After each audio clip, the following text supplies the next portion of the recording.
The manage phone settings page is where you go to primarily just handle everything as it relates to the phone, whether it's getting new numbers, setting up caller IDs, things like that. So number one in the top right, you'll have your toggles for enabling or disabling certain features with the phone, such as calling and texting. Probably the most important thing is going to be your default calling and default texting number. This, if you're a single user account, it's just going to be your number. But those of you that have multiple users, up to hundreds of different users on the platform, you'll want to make sure that you have a default phone number for use in case you're using something like local presence. If you're using local presence, of course, texts and calls come from a local number to that person. But if they don't have their state entered, you don't have a matching area code, then it will use the default fallback number to make that call. You also have the options to record all calls automatically, require call outcomes from your users, and of course, register for 10DLC if you have not done so already.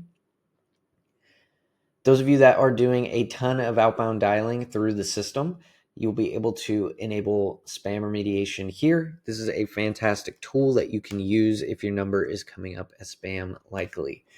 When you toggle this on, it'll ask you to fill out some information about you and your company, your estimated calls per month, and you can check the box to agree to the authorization.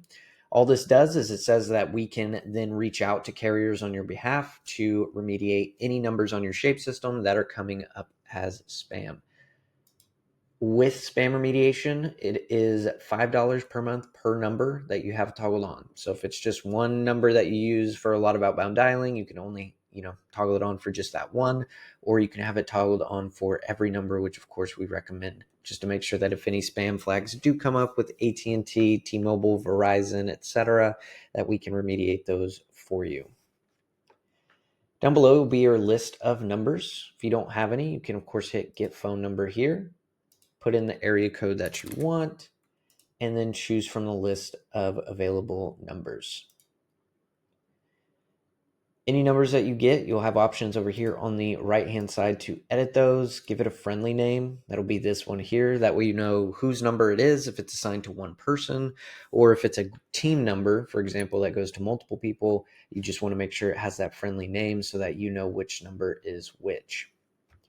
Then you also have your caller ID display name.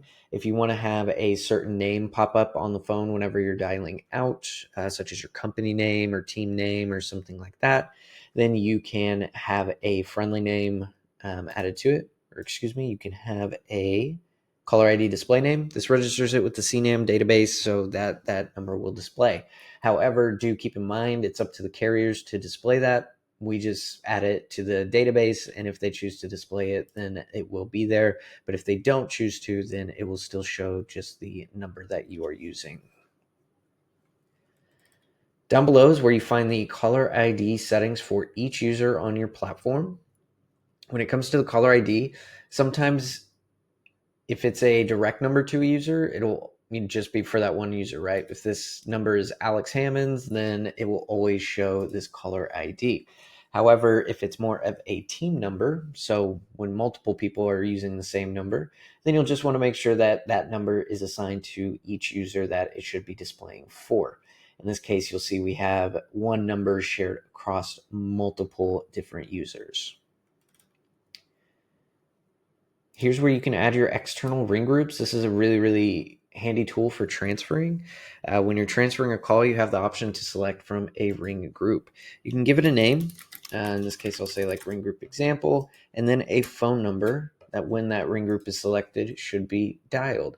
This is a really handy feature, especially if you transfer to the same external number all the time. You can always set that up as a ring group so that you just select from that option without having to type in that number each and every time.